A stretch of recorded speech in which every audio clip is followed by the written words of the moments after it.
예, 시편입니다. 시편 119편 73절에서 80절이고요. 오늘 4개 지각을 유사합니다. 시편 119편 73절 80절이고 73절 말씀 같이 읽겠습니다. 주의 손이 나를 만들고 나를 형성하셨사오니 내게 명철을 주사 내가 주의 명령들을 배우게 하소서. 그러면 주의 손이 나를 만들고 나를 형성하셨사오니 내게 명철을 주사. 요 명철을 주사 요거요. 명철 언더스탠딩이죠. 요게 지각, 명철, 깨달음 아주 다양하게 번역됐어요. 다양하게 번역됐는데 그건 이제 특별 원칙이 있어서 그래 번역한 건 아니고 그냥 읽힘성을 요래 고려해 가지고 지각을 주소서, 명철을 주소서 이렇게 아니면 뭐 깨달음을 주소서. 깨달음을 주소서 괜찮아요. 주의 손이 나를 만들고 나를 형성하셨 내게 깨달음을 주사 이렇게 이것도 깨달음, 영적 깨달음, 깨달음을 주사. 가장 한국말이죠. 지각을 주사 이것도 좀 깨달을 각자 알지 깨달을 각자거든. 그것도 그렇고 명철하면 이해력인데 이제 밝을 명자에 이제 철 그것도 뭐 괜찮은 것 같아요. 네. 밝게 알게 함 그런 말이니까 어쨌든 내게 지각을 유사합니다. 자, 오늘은 시편 119편의 10번째 글자인 여호드로 시작한 단락입니다. 오늘은 내게 지각을 주사라는 말씀을 중심으로 주의 말씀을 살펴보겠습니다. 여러분 주께 뭘 구합니까? 내게 지각을 주사, 내게 지각을 주사. 요즘 크리스천들은 내게 돈을 주사, 내게 건강을 주사, 내게 힘을 주사, 내게 능력을 주사, 내게 영적 은사를 주사, 내게 뭐 성령 충만을 주사 이렇게 하여튼 내게 뭘 주사 주님 뭐 하게 해주시옵소서 이러죠. 이렇게 기도를 한다고 대부분 다.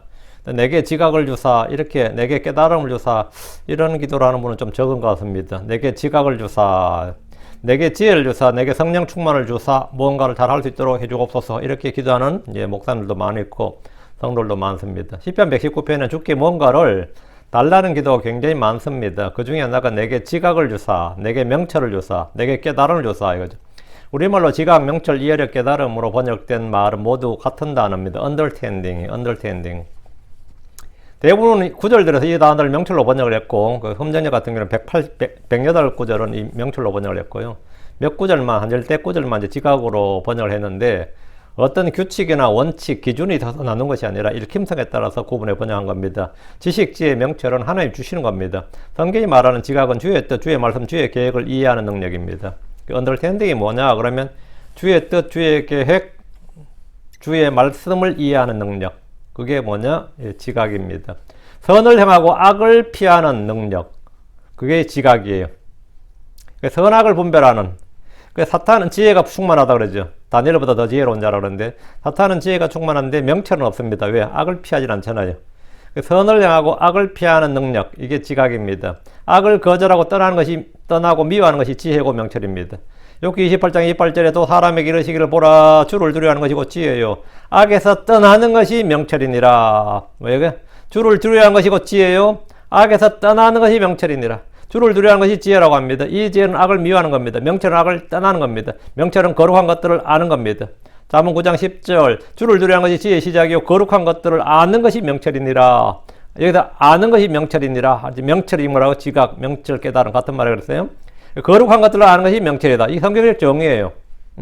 악에서 떠나는 것이 명철이니라. 악에서 떠나는 것, 거룩한 것을 아는 것이 명철이다. 이렇게 성경이 스스로 정의를 하고 있으니까 내게 명철을 주사 이 말은 뭐죠? 악에서 떠나게 악을 떠날 줄 알게 하사 이 말이에요. 거룩한 것들을 알게 하사 이 말이죠. 성경은 우리에게 지혜를 얻으라 또는 명철을 얻으라 이렇게 명령합니다. 지식을 얻기 위해서는 독서나 교육, 삶의 경험, 다양한 경험 또 인간관계 이런 걸 통해서 우리가 지식을 얻고 또 지혜를 얻습니다.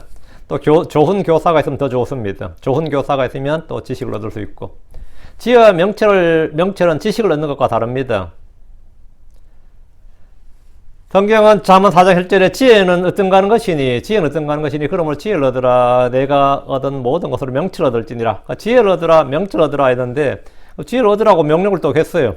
그럼 그 명령을 내가 지키려면 지혜를 얻으려면 누가 줘야 얻을 거 아니에요. 얻는 것은 내가 스스로 하는 게 아니잖아요. 지혜는 생성하는 게 아니라 얻는 거라고 했잖아. 그럼 누가 줘야 된다고. 내가 구원 얻으라 하면 구원을 누가 줘야 되잖아요. 응? 그렇지. 영원한 생명을 얻으라고 하면 영원한 생명을 누가 줘야지 내가 그걸 만들어낼 수 있는 건 아니란 말이야. 내 안에 자생하는 것도 아니고 스스로 내가 산출할 수 있는 게 아니기 때문에 얻어야 된다. 얻으려면 누가 줘야죠. 그러니까 주사 이게 내게 지각을 주사 이게 누구에게 구하는 거죠? 하나님께 구하는 거죠. 하나님께. 그럼 성경을 통해서 지혜와 명철을 얻는 방법에 대해서 말씀을 드리겠습니다. 첫째, 전능자 영감이 명철을 줍니다. 전능자 영감이 명철을 줍니다. 욥기 32장 8절에 그러나 사람 안에 능력이 있고 전능자 영감이 그들에게 명철을 주나니 전능자 영감이 뭐? 그들에게 명철을 주나니 전능자 영감 즉 하나님의 영감으로 주어진 것이 그분의 말씀인 성경 기록들입니다. 모든 성경 기록들은 하나님의 영감으로 주신 것으로 오했죠. 모든 성경 기록들은 하나님의 영감으로 주신 것으로 이 전능자 영감 이게 명철을 준다고 그랬으니까 지각을 준다고 그랬으니까 이 말씀이 내 안에 들어오면 빛이 들어오는 것이고 지혜와 명철이 주어진 거죠. 아무래도 주의 말씀을 듣고 읽고 묵상하십시오. 이 말씀이 지혜의 말씀이고 명철의 말씀입니다. 둘째, 주의 명령들을 행하는 자에게는 명철이 주어집니다. 시편 111편 10절에 주의 두려움이 지혜의 시작이니라. 그분의 명령들을 행하는 모든 자에게는 좋은 지각이 있나니 그분을 찬양하면 영원토록 지속되는도다. 그분의 명령들을 행하는 모든 자에게는 좋은 지각이 있나니 그분의 명령들을 행하는 모든 자에게는 뭐가 있다? good understanding 있다. 좋은 명철이 있다. 뛰어난 명철, 좋은 지각이 있나니 있습니다. 주의 말씀들을 듣기만 하고 행하지 않으면 자기를 속이는 자고 명철이 없는 자입니다. 주의 말씀에 불순종하는 자들은 어리석은 자여 범죄하는 자입니다. 주의 법을 지키기 위해서는 명철이 필요합니다. 주의 명령을 지키려는 소원과 의지를 가졌다면 주께 내게 지각을 주사, 이렇게 명철을 주사, 이렇게 깨달음을 주사, 이렇게 기도하면 됩니다. 그가 구하는 것을 받을 겁니다. 됐지? 책망을 귀담아 들으면 명철을 얻습니다. 책망을 귀담아 듣는 자는 명철을 얻는다. 잠언 15장 32절에 훈계를 거절하는 자는 자기 혼을 멸시하나 책망을 귀담아 듣는 자는 명철을 얻느니라. 책망을 귀담아 듣는 자는 뭘 얻는다? 명철을 얻는다. 책망을 귀담아 들으라. 성경 우리에게 경고와 더불어 책망을 주는 말씀, 책망의 말씀입니다. 사람들은 죄를 지을 때 비난하지만 주님은 비난하시는 게 아니라 뭐 한다? 꾸짖고 책망하십니다. 꾸짖고 책망한다고. 책망과 비난은 다른 겁니다. 한국 사람들은 비난을 참 잘해요. 비난은 죄입니다. 책망은 죄가 아닙니다. 리뷰크, 책망하라, 꾸짖어라, 날카롭게 꾸짖어라, 엄히 꾸짖어라. 이게 할 때 리뷰, 그럼 뭐냐? 하나님의 말씀, 진리의 말씀을 근거로 그것을 바로잡기 위해서 하는 권고, 훈계, 명령, 가르침, 이게 책망입니다. 근데 바로잡기, 진리의 말씀을 기준으로 나의 이익이나 나의 감정이나 나의 무엇을 위해서 그 상대방을 나의 기준에 맞추라고 강요하는 게 그게 뭐냐? 비난입니다. 나의 기준에 안 맞다 이거예요. 내 양에 안 찬다고, 내 성에 안 찬다고, 내 마음에 안 맞다고. 그래서 막 열받는 거 있잖아요. 그리고 그거는 부모가 자식한테 할 때도 마찬가지예요. 그거는 비난이에요. 진리의 말씀을 기준으로 하나님의 건전한 말씀의 틀, 교리의 틀, 진리의 틀에 맞춰라. 이렇게 하는 것은 뭐다? 그 의의 길로 가도록 이렇게 권고하고 명령하고 가르치고 훈계하는 것은 건 책망입니다. 그 책망을 귀담아 들으면 뭐가 생긴다? 명철을 얻는다. 책망을 귀담아 듣는 자는 명철을 얻느니라. 성경이 이렇게 되어 있습니다. 우리가 명철을 얻는 방법이에요. 넷째, 주의 증언들을 묵상하면 좋은 명철을 얻게 됩니다. 시편 119편 99절에 나는 나의 모든 선생들보다 내게 더 많은 지각이 있나이다. 이는 주의 증언들이 나의 묵상이기 때문입니다. 주의 증언들이 나의 묵상이다. 주의 증언들을 내가 묵상하기 때문입니다. 주의 증언들을 묵상하면 당연히 나는 명철을 얻습니다. 왜? 주의 증언들이 명철의 말씀이기 때문입니다.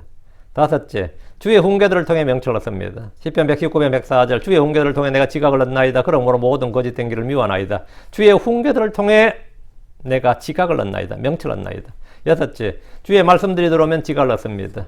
시편 119편 130절 주의 말씀들이 들어오면 빛을 주나이다. 그것이 단순한 자들에게 지각을 주나이다. 단순한 자에게 지각을 주나이다.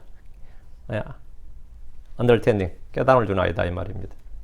일곱째, 기도하는 겁니다. 주의 말씀에 따라 명철을 주시도록 기도하십시오. 내게 지각을 주사, 이렇게 내게 깨달음을 주사.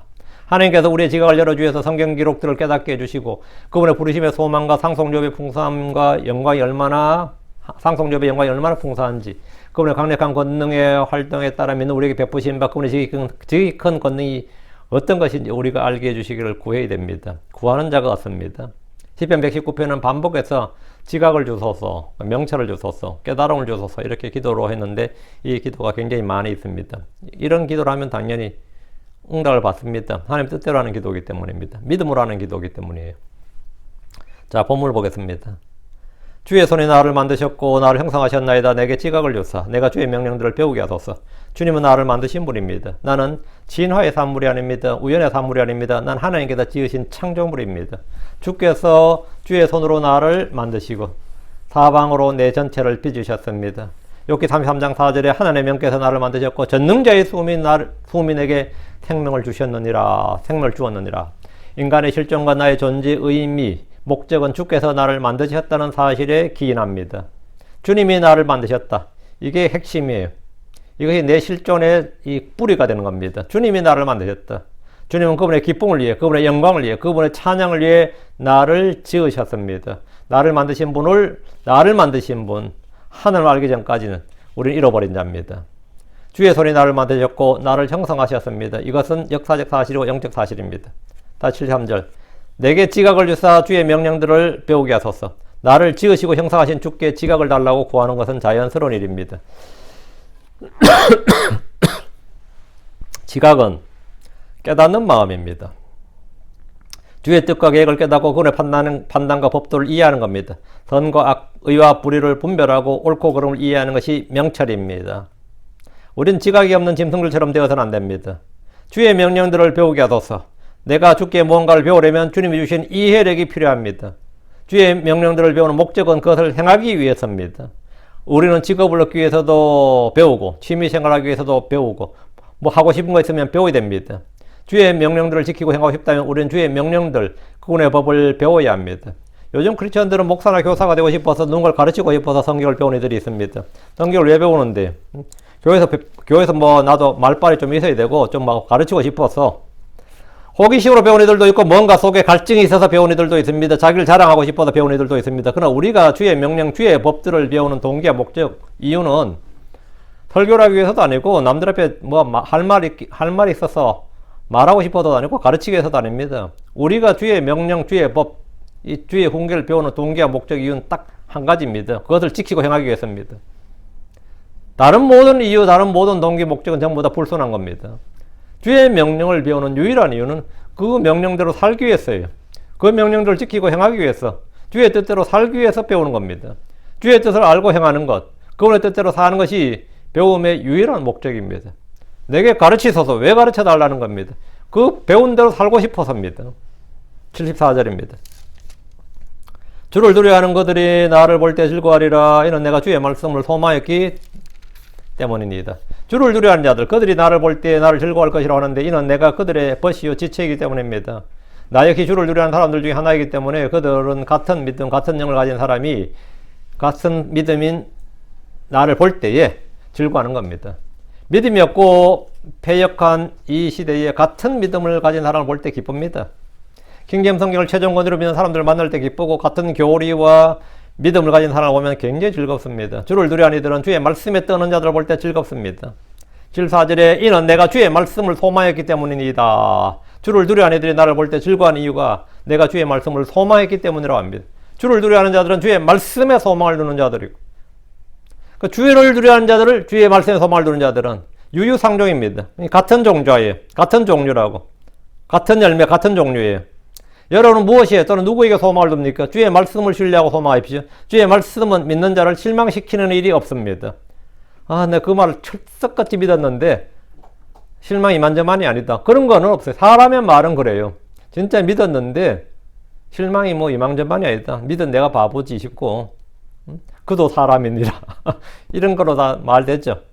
주의 말씀에는 주의 말씀에 내가 주의 말씀에 신뢰를 두고 주의 말씀에 소망을 두는데 그것이 실망으로 바뀌는 법, 뭐 배신으로 돌아왔다, 뭐 이런 건 없다 이거예요. 왜? 주의 말씀은 반드시 이루어집니다. 주의 말씀은 반드시 이루어집니다. 75절입니다. 내가 알거니 오 주여 주의 판단대로 옳으며 또 주께서 신실하신 가운데 나를 괴롭게 하셨나이다.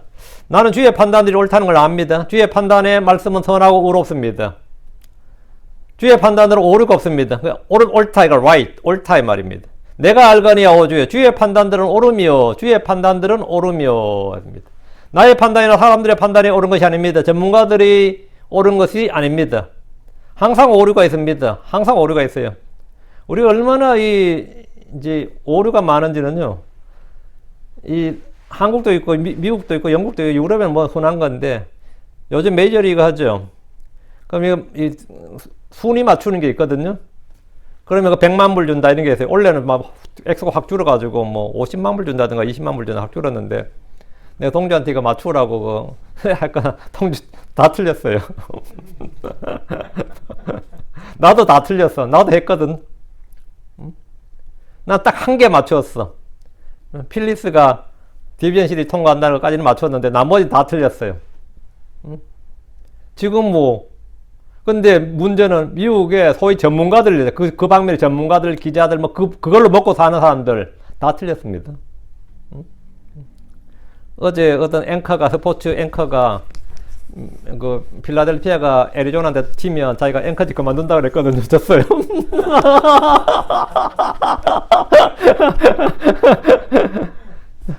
그래서 누구도 그 생각 못 했거든요. 이게 인간의 판단력이라는 거, 예측이라는 거, 이건 뭡니까? 아무리 객관적 전력이 어떻고, 뭐, 통계가 어떻고, 다 쓸데없는 거더라고요. 그 전부 다 지금 하는 말이 이걸 누가 예상했으면 누가 알았을까? 그런 거거든요. 그러니까 뭐가 되는 거죠?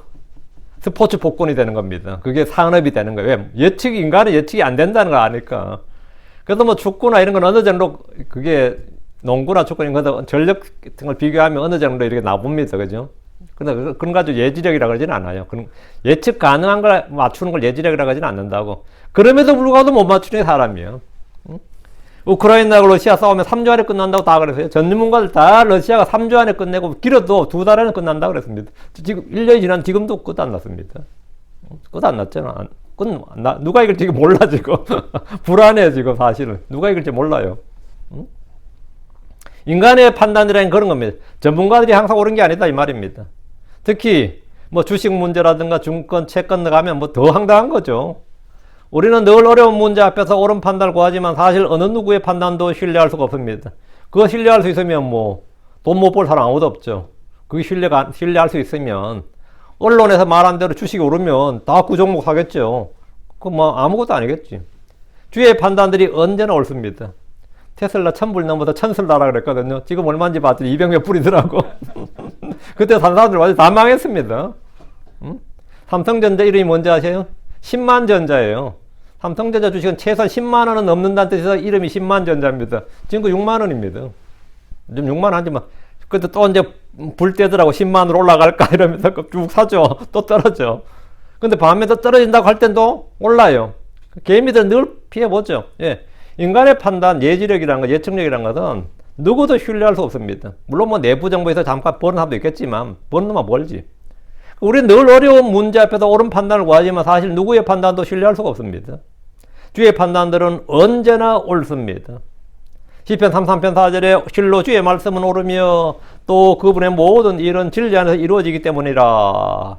실로 주의 말씀은 옳으며 주의 말씀은 옳으며 주의 판단들은 옳으며. 그건 항상 막 옳다는 게 뭐죠? 예, right and wrong에서 옳다, right 이 말이에요. right, 옳다. 실로 주의 말씀은 옳으며 주의 말씀은 처음부터 옳고 언제나 옳고 영원히 옳습니다. 나는 주의 판단이 옳다는 것을 압니다. 에덴에서 여자는 주의 판단들, 주의 명령이 틀릴 수도 있다, 거짓일 수도 있다고 생각을 했습니다. 그렇죠? 이는 마귀가 그에게 의심과 불신을 심어줬고 주의 말씀보다 마귀의 판단에 더 신뢰를 두었기 때문입니다. 지금과 같은 정보산업시대의 몇천 년 전의 성경이 여전히 오늘날 현실에 유효하고 옳다고 생각하는 이들을 세상을 이상하게 생각할 겁니다. 그러나 주의 판단들은 여전히 옳습니다. 처음부터 언제나 영원히 옳습니다. 모든 문제에서 주의 말씀이 옳습니다. 다시 75절. 또 주께서 신실하신 가운데 나를 괴롭게 하셨나이다. 이것이 뭔 말입니까? 주께서 왜 신실하신 가운데 나를 괴롭힙니까? 이것은 징계와 책망과 바로잡으심을 말합니다. 주님은 친히 하신 말씀대로 그분이 사랑하시는 자를 징계하십니다. 뜬금없이 갑자기 주께서 신실하신 건 나를 괴롭게 하셨나이다. 이게 뭔 말이냐요. 이건 징계와 책망 바로잡음이에요. 주님은 친히 하신 말씀대로 그분이 사랑하시는 자마다, 그분이 받아주시는 아들마다 징계하신다고, 바로잡으신다고. 아이의 죄와 불법을 보고도 방치하는 것은 어른들이 잘못하는 겁니다. 홈리와 비나스의 불법을 징계하지 않고 바로잡지 않았던 엘리는 주께 심판을 받았습니다. 예레미야 3장 14절에 너를 사랑하는 모든 자들이 너를 잊었고 너를 찾지 아니하나니 내 불법이 망함으로 내가 원수의 상처와 잔인한 자의 징계로 너를 상하게 하였느니라. 내 죄들이 늘어났느니라. 주님께서 내가 원수의 상처와 잔인한 자의 징계로 너를 상하게 하였느니라. 그래서 나를 괴롭게 하였나이다 이 말이죠. 이게 나를 괴롭게 하였나이다. 주께서 이스라엘이 범죄와 불법으로 죄를 지을 때 오래 참으시는 중에서도 그들을 징계하시고 심판하셨습니다. 전쟁과 기근과 역병 등을 사용하셔서 그들의 불법과 죄를 엄히 다스리셨습니다. 히브리 12장 6절에 주께서 사랑하는 자를 친히 징계하시고 자신이 받아들이는 아들마다 채찍질 하시느니라. 징계하시고 채찍질 하시느니라. 그러니까 징계를 받는 자는 어쨌죠? 괴롭죠. 그래서 나를 괴롭게 하셨나이다 이 말입니다. 그래도 그들은 그들의 죄와 불법은 그칠 줄 몰랐습니다. 그러나 주님은 그들을 버려두지 않고 책망하셨습니다. 교회가 죄와 불법에 연루될 때 주님은 책망하십니다. 계시록 3장 9절엔 내가 사랑하는 자들을 다 책망하고 징계하노니 그리고 열심을 내고 그런 즉 열심을 내고 회개하라 했습니다. 괴롭게 했다는 것은 징계와 책망, 심판을 말하는 것인데 이것은 주님의 사랑입니다. 그냥 주님의 사랑이에요. 하나님은 고의로 우리를 괴롭게 하시는 분이 아닙니다. 그렇죠? 하나님은 우리를 고의로 괴롭히는 분이 아니단 말이죠. 예레미야가 3장 33절에 그분은 고의로 사람들의 자녀들을 근심하게 하거나 슬프게 하지 아니하시는도다 했는데 이 개혁성에 보면 그분께서 사람들의 자녀들을 근심하게 하거나 슬프게 하는 것은 그분의 본심이 아니로다 이렇게 됐어요. 되게 와닿게 번역되어 있어요. 그분은 고의로 사람들의 자녀들을 그분은 고의로 사람들을 근심하게 하거나 슬프게 하거나 괴롭게 하는 분이 아니다 이거예요. 하나님 우리의 선을 위해서 우리의 복리를 위해서 우리의 선을 위해서 우리의 행복을 위해서 for our good 우리의 선을 위해서 일하시는 분입니다. 그분은 우리가 잘되고 형통하기를 원하시며 복을 주시는 분입니다. 괴롭게 하셨다면 그것은 우리가 더 큰 정죄에 빠지지 않도록 하시는 겁니다. 징계가 당시에는 괴롭고 힘들지만 그것을 견디고 감당하면 의의 화평의 열매를 맺게 됩니다. 삶의 여러 가지 고통과 고난과 다양한 시험들도 우리의 유익을 위한 겁니다. 주의 법을 배우도록 하는 하나님의 은혜입니다. 76절 내가 주께 기도하오니 주의 자비로운 친절이 나의 위로가 되게 하시며 주의 종에게 하신 주의 말씀에 따라서서 내가 주께 기도하오니 이게 뭐냐 I pray thee 내가 당신께 기도하나이다 이 말이에요. 내가 주께 기도하나이다. 뭘 기도했느냐 기도는 뭔가를 부탁하는 거 구하는 겁니다. I pray thee 할 때 나는 당신께 구하나이다. 심지어 아들이 엄마한테 배고파 밥 줘 할 때 밥 줘 이것도 뭐죠 부탁이죠. 밥 줘 부탁이기도 하고 명령 같기도 하고 요구 같기도 한데 이게 전부 다 영어로는 한다는 pray입니다. pray예요. 그 I pray thee 그게 배고파 밥 줘 이것도 pray예요. 나의 사정을 알리면서 도움을 부탁하고 호의와 자비를 부탁하는 것이 기도입니다. 한국 사람들이 간혹 어려운 일을 때 부탁드립니다. 간곡히 부탁합니다. 이번에 제발 좀 저를 저희 사정을 좀 살펴주십시오 하면서 부탁드립니다. 간곡히 부탁드립니다. 이번만 도와주시면 은혜를 잊지 않겠습니다. 이런 말 하잖아요. 간곡히 부탁합니다. 간곡히 부탁드립니다 할 때 그 말이 간곡히 부탁하다가 간구예요. 한자어로. 간곡히 구한다는 말이에요. 그리고 그냥 우리 일상 성경 용어로는 pray, 기도입니다. 아브라함은 그의 아내 사라에게 이제 같이 이집트로 가면서 자기 아내가 아니라 누이라고 말해달라고 부탁했는데 그것이 나에게 호의를 베푸는 거라고 그래. 그래서 I pray thee 그래. 내가 당신에게 간구하노니, 내가 당신에게 기도하노니, 내가 당신에게 부탁하노니 이 말이야. I pray thee. 우리는 주께 하는 부탁, 간구, 요청, 청원, 간구 등 무엇이라고 부르든 간에 그것이 기도입니다. 그걸 기도했다. 기도를 드렸다는 표현을 하는데 우리가 일상에서 상대방한테 내가 너에게 기도했다 이런 말 안 듣죠. 기도는 최소한 나보다 신에게 하는 간구, 부탁을 기도라 그러지. 기도의 뜻을 물론 설명하면서 기도는 이렇게 부탁하는 거다. 이거는 맞는 말인데 내가 니한테 하는 것도 기도야 이러면 그건 한국말 말은 아니죠. 그때 그냥 부탁한다 그래. 누가 내가 니한테 기도한다 이런 말 안 쓰죠. 그러니까 한국말도 한국말을 알아야 됩니다. 의미는 그렇다고요. 예. 죽게 하는 부탁, 신에게 하는 부탁, 간구, 요청, 청원. 그 절대자에게 하는 뭐를 기도라 그래요. 그래서 기도를 드린다 그러잖아요.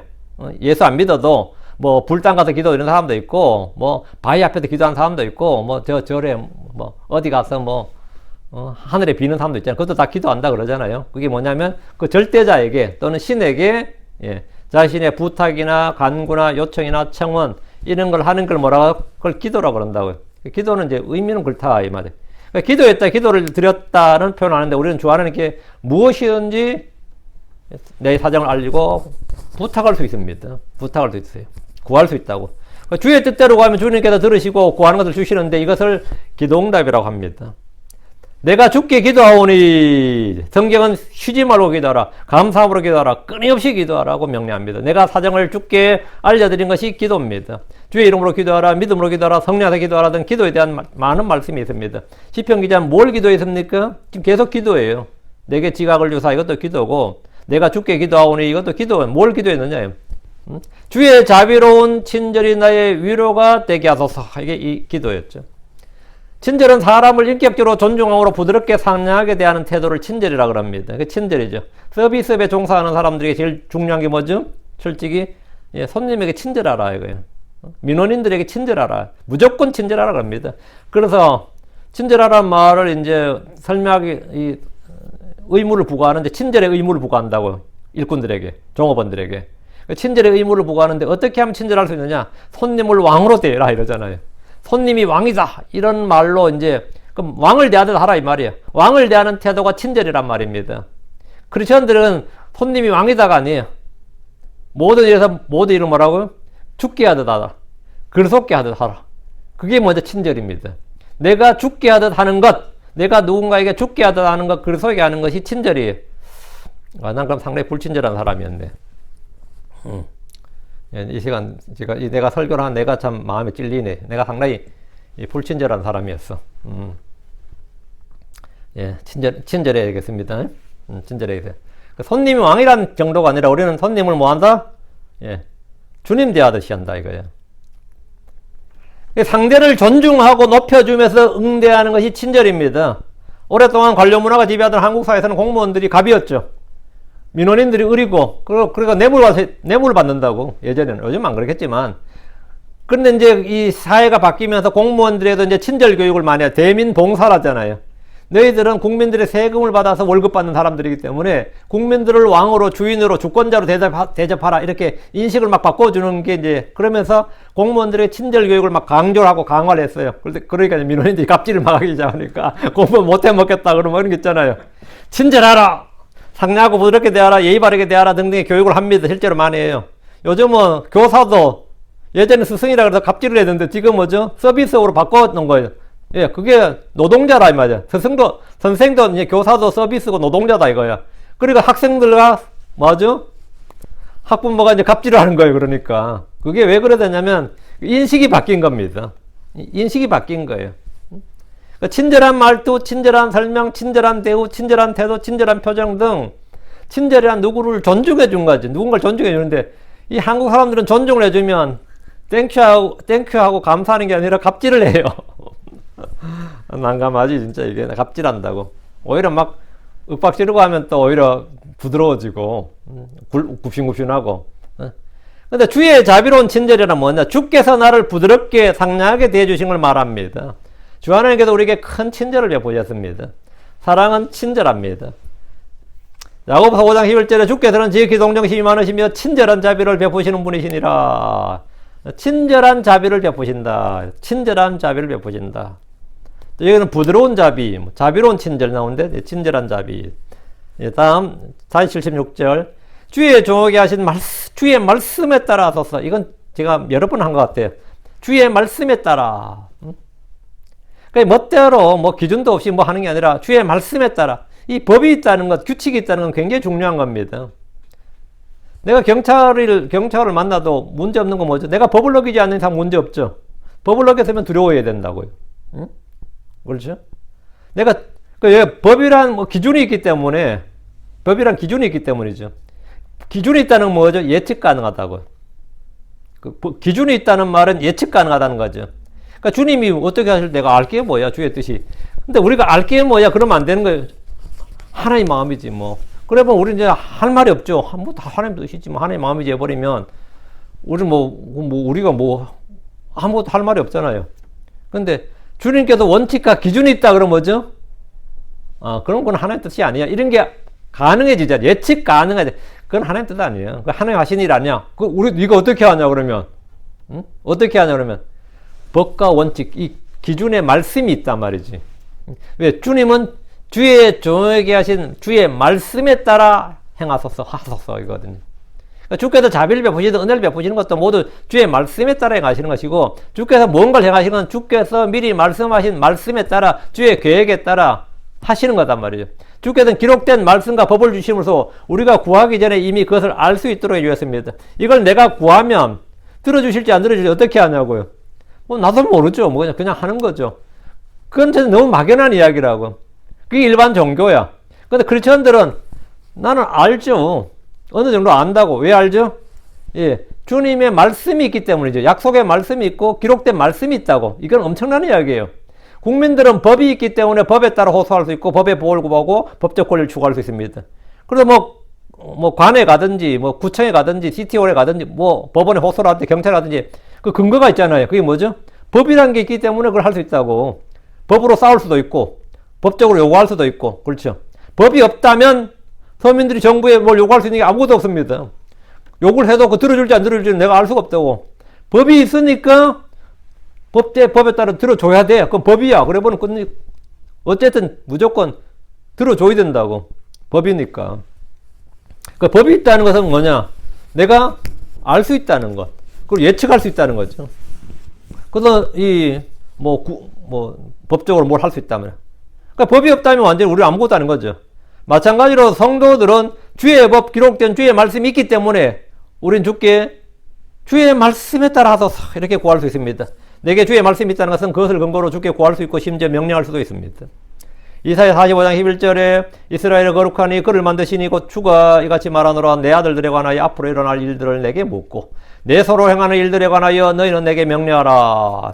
주의 말씀에 따라서 이 말은 성도들이 가진 최고의 무기고 자산입니다. 77절입니다. 주의 부드러운 자비들이 내게 임하게 하사 내가 살게 하소서. 이는 주의 법이 나의 즐거움이기 때문이니이다. 주의 부드러운 자비가 내게 임하게 하사. 주의 자비, 크신 자비, 친절한 자비란 말은 자주 쓰는데 부드러운 자비란 말은 흔하지 않습니다. 흔히 쓰는 말이 아니에요. 본문은 주의 부드러운 자비들 이래 돼 있죠. tender mercies 이렇게. 그러니까 mercy가 이제 추상명사잖아요. 이 추상명사가 복수형으로 쓰이면 추상명사를 이제 복수형으로 쓰면 풍성한 자비, 많은 자비, 반복적으로 지속되는 자비 이런 뜻이에요. 이 자체가. 이거는 이 mercy만 아니라 다른 것도 마찬가지예요. thanks도 복수형이거든요. 감사들 이렇게 많은 감사들 할 때 그 thanks 할 때 thanks 붙죠. 그 복수형이에요. 복수형입니다. 그럼 지속적이고 반복적인 감사란 말이죠. 크게 감사하는 거예요. 은혜도 마찬가지예요. 그 은혜들 내버리면 그게 뭐냐? 지속적이고 반복적인 풍성하고 많은 은혜 이런 말이죠. 그 주의 자비는 일시적이지 않고 지속적이단 말이죠. 적지 않고 크고 많고 풍성하다는 뜻입니다. 주의 부드러운 자비들은 저주로 심판받아야 될 우리들을 용서하시고 구원해 줍니다. 주가 마땅한 우리를 살게 해줍니다. 주의 자비가 심판을 이기기 때문입니다. 주께서 다윗에게 베푼 확실한 자비를 보십시오. 율법에 따라 사형에 처해야 할 죄와 불법을 사면하고 그를 살게 해줬습니다. 이것이 주 예수 그를 통해 하나님이 우리에게 베푸신 자비입니다. 주의 자비는 친절하고 부드럽고 온유합니다. 이것은 주의 사랑의 특성입니다. 우리 주는 강하시지만 그분이 베푸신 자비와 은혜, 호의는 부드럽습니다. 다시 77절. 이는 주의 법이 나의 즐거움이기 때문이니이다. 나의 기쁨이 주의 법 안에 있고 주의 법이 나의 즐거움인 사람은 복된 사람입니다. 주의 말씀은 기쁨을 주는 말씀입니다. 주께서 항상 기뻐하라고 하셨을 때 그 기쁨의 원천은 주와 그분의 말씀입니다. 탐식가들은 맛있는 음식을 먹을 때 즐거움을 느낍니다. 어떤 이들은 등산을 할 때, 어떤 이는 낚시를 할 때 즐거움을 느낍니다. 어떤 이는 음악을 들으며 노래를 부르고 춤을 출 때 기쁨을 느낍니다. 스포츠를 즐기는 이들도 있고 독서에서 기쁨을 누린다는 분들도 있습니다. 어떤 분은 술과 마약에서 즐거움을 찾습니다. 돈을 벌 때 기뻐하는 사람이 있고 그것을 쓰면서 즐거움을 누리는 사람도 있습니다. 여러분의 기쁨과 즐거움은 뭡니까? 77절에 이는 주의 법이 나의 즐거움이기 때문입니다. 주의 법이 나의 즐거움이다. 성령의 열매는 기쁨입니다. 주의 말씀은 내 마음의 기쁨과 즐거움이 됩니다. 예레미야 15장 6절에 내가 주의 말씀들을 발견하고 그것들을 먹으며 주의 말씀이 내게 기쁨과 마음의 즐거움이 되어사오니 오 주 만군의 하나님이여 나는 주의 이름으로 불리나이다. 자문에도 자문 20장 18절 내가 만일 그것들을 내 속에 간직하면 그것은 즐거운 일이니 그것들이 어울려서 내 입술에 꼭 맞게 되리라. 그것은 즐거운 일이다. 내 안에 말씀이 있으면 건 즐거운 일이고 말씀을 발견하고 그걸 먹으면 그 말씀이 내게 기쁨과 마음의 즐거움이 된다. 이거. 주의 말씀을 마음에 간직하는 일은 즐거운 일입니다. 즐거움이 있는 일이란 말입니다. 즐거움이 있는 일. 주의 법이 나의 즐거움이 된다. 즐거움이다. 이거. 주의 법이 나의 즐거움이다. 78절입니다. 교만한 자들이 부끄러워하게 하소서. 이런 그들이 까닭없이 나를 사악하게 대하였기 때문인데, 까닭없이란 말이죠. 까닭없이. 이런 단어 빼먹으면 안 돼요. 신약에서 마찬가지로 까닭없이 형제를 뭐 저주하는 자, 욕설하는 자, 까닭없이 without cause. 교만한 자들이란 주와 그분의 말씀보다 자기 마음을 더 높이는 자들입니다. 주님보다 더 어렵고 주님보다 더 사랑이 많은 것도 교만한 자들입니다. 주님이 사랑이신데 어떻게 사람을 죄인들을 지옥에 보내실 수 있어요? 이런 거 있죠. 주님보다 사랑이 더 많은 사람이 있어요. 그 사람의 긍휼을 베풀어야지. 하나님께서 심판해야 될 사람을 긍휼을 베풀어야 된다고 하면 어때요? 하나님께서 가룟 유다도 구원하셨어야 되는데, 뭐 이런 거, 파라오도 구원하셨어야 되는데, 이런 거 있잖아요. 주님보다 더 사랑이 많고, 더 긍휼이 많고, 이런 사람도 있거든요. 실제로. 그것도 그 교만입니다, 그게. 자기의 생각을 주의 생각, 주의 계획, 주의 판단보다 더 높이고 더 신뢰하는 이들이 교만한 자들입니다. 주의 두려움이 전혀 없는 자들이 교만한 자들입니다. 자신이 뭔가 된 줄로 아는 이들이 교만한 자들입니다. 스스로 의롭다, 선하다 생각하는 이들도 교만한 자들입니다. 주의 법에 순종하는 것이 아니라 판단한 자들은 교만한 자들입니다. 한국 사람들 예의를 굉장히 중시하는데 자기를 높여주지 않고 인정해주지 않는 사람을 교만하다고 판단합니다. 한국 사람들에게 교만이라는 의미는 뭐냐, 이게. 저 윤영재 참 교만해. 이 말은 뭐냐면, 그 뜻이 뭔지 아세요? 윤영재가 주의 말씀을 두려워하지 않는다. 이런 말이 아니에요. 그런 말이면 그건 교만한 게 맞지. 정확한 판단이지. 잘한 판단이고. 저 친구 참 교만해. 이 말은. 저 친구가 나를 인정 안 해. 이 말이야. 저 친구가 나의 외모를 존중하지 않아. 내가 그래도 명색이 교수인데 말이야. 내가 전직 교수인데, 내가 지금 의사인데, 내가 변호사인데, 뭐, 내가 그래도 뭔데, 나를 별로, 나의 고깃값을 안 쳐주네. 그게 교만하다는 뜻이에요.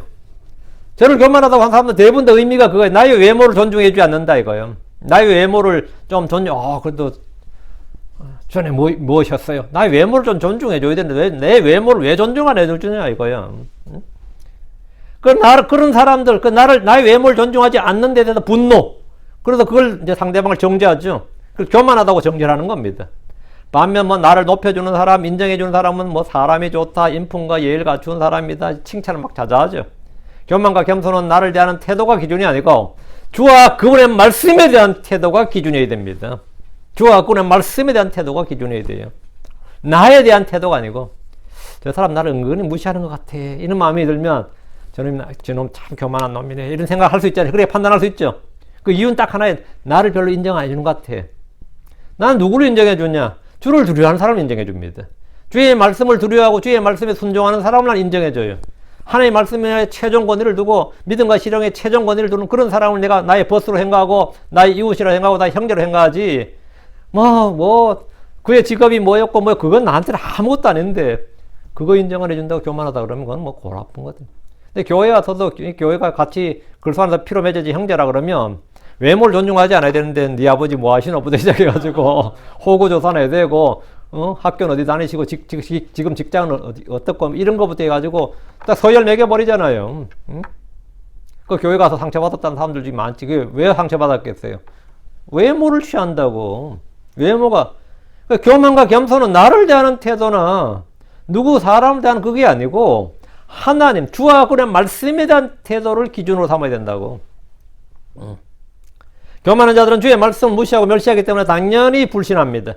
이런 자들이 부끄러워하게 달라는 거예요. 이런 자들을 주니까 부끄러워하게, 교만한 자들이 부끄러워하게 하소서. 이 말은 뭐냐? 이런 자들이 부끄러워하게 달라는 거예요. 이런 자들은 주의 오심을 통해 수치와 멸시를 당하게 됩니다. 성경을 단지 종교의 서적인 줄로 알았고 예수를 신화적 존재로 생각했던 사람들에게 그분의 지혜진과 통치는 충격적인 사실일 수밖에 없습니다. 하늘과 지옥이 단지 기독교인들의 주장인 줄로 알았는데 그것이 문자 그대로 실제하는 사실임을 알 때 얼마나 당황스러울지 한번 생각해 보십시오. 지금 한국에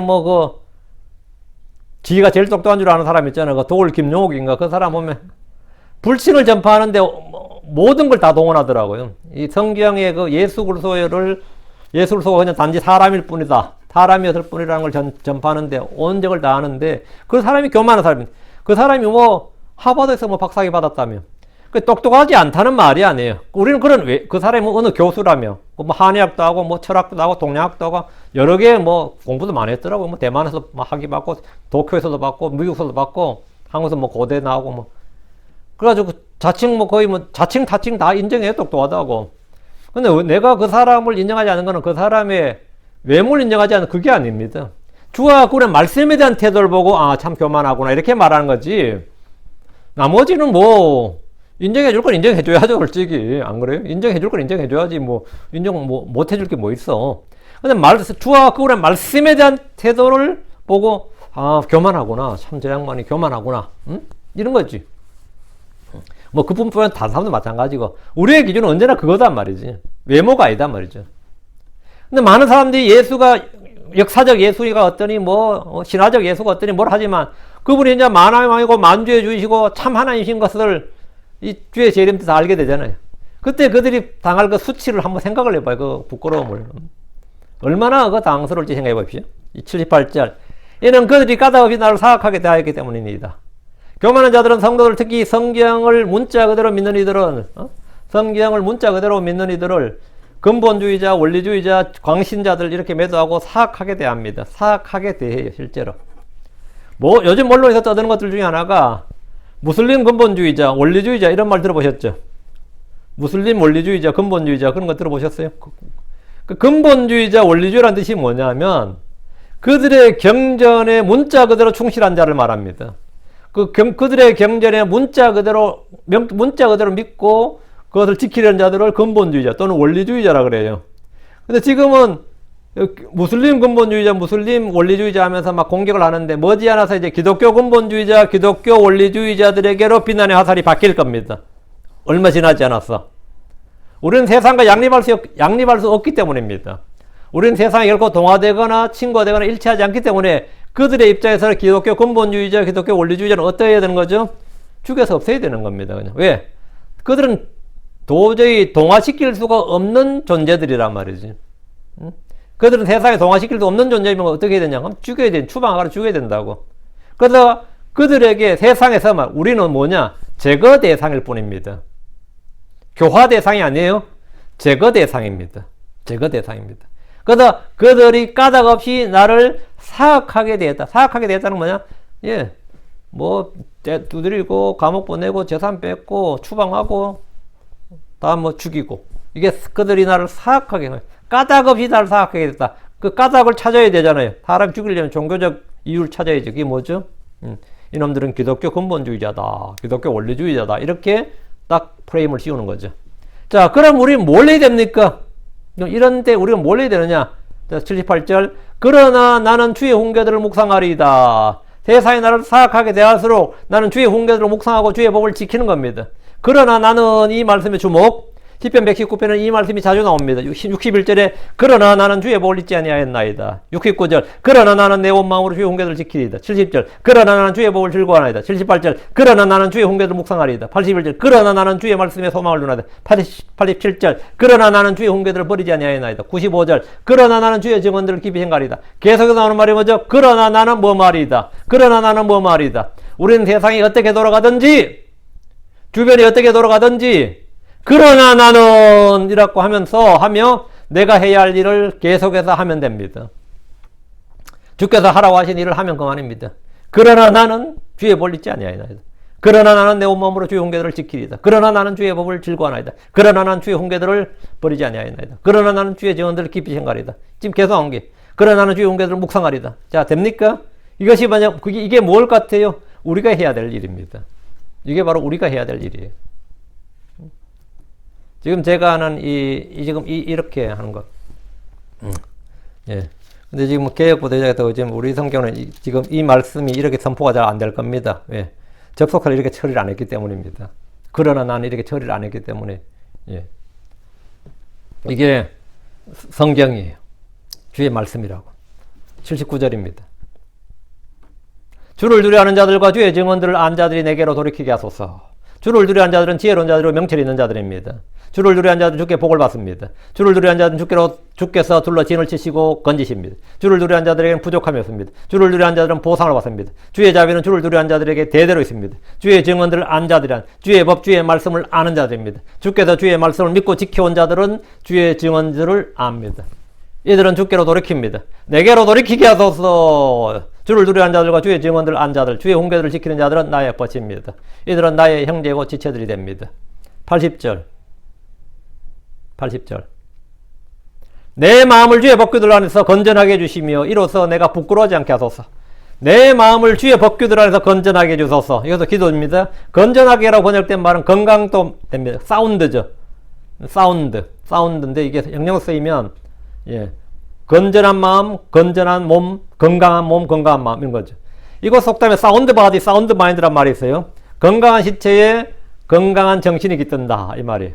건강한 신체에 건전한 정신이 깃든다는 것으로 올림픽 구호로 사용되는 말입니다. 사운드 바디, 사운드 마인드. 사운드 닥트린 하면 건전한 교리란 뜻이고 내 마음은 주의 법규들 안에서 건전하게 건강하게 해달라는 것은 매우 중요한 겁니다. 몸이 병들고 약하면 아무 일도 할 수 없습니다. 고통스럽습니다. 마찬가지로 혼이 건강하지 못하면 악한 생각과 상상을 대적하여 싸우지 못합니다. 내 마음을 주의 법규들 안에서 건전하게 이 말은 주의 말씀으로 생각을 무장하고 새롭게 된 마음, 변화된 마음을 갖게 해달라는 겁니다. 주 예수로의 마음이 건전한 마음입니다. 주의 말씀에 두려워 떠는 마음이 건전한 마음입니다.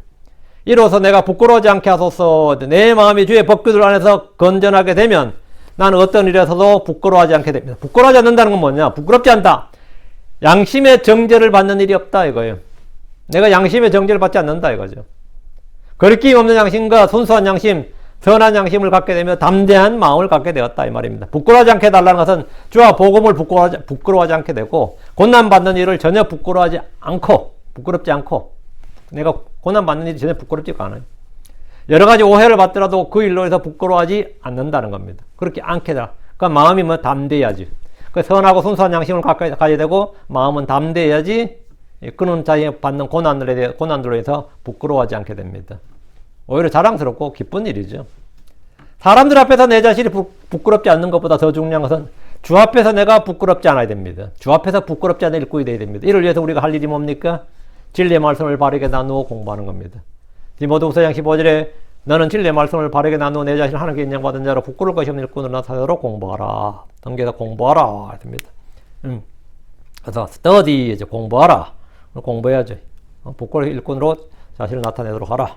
이렇게 했으니까 당연히 그렇게 해야 됩니다. 그럼 주님 앞에 우리 부끄러울 것이 없습니다. 부끄러울 것이 없어요. 그러니까 주님 앞에서 우리가 신실한 종으로 나타나도록 믿음의 좋은 평판을 받도록 해야 됩니다. 그것이 바로 오늘 80절 말씀. 내 마음을 주의 법규들 안에서 건전하게 하사. 내 마음을 주의 법규들 안에서 주의 진리 안에서 건전하게 되면 내 마음 자체가 깨끗한 마음, 선한 양심, 순수한 양심을 갖게 되고 주의 피로 씻음받은 마음이 되고 마음이 성령으로 충만하고 담대하면 은혜로 마음이 강건해지게 되면 어떤 일도 부끄러워할 일이 없게 됩니다. 기도합시다.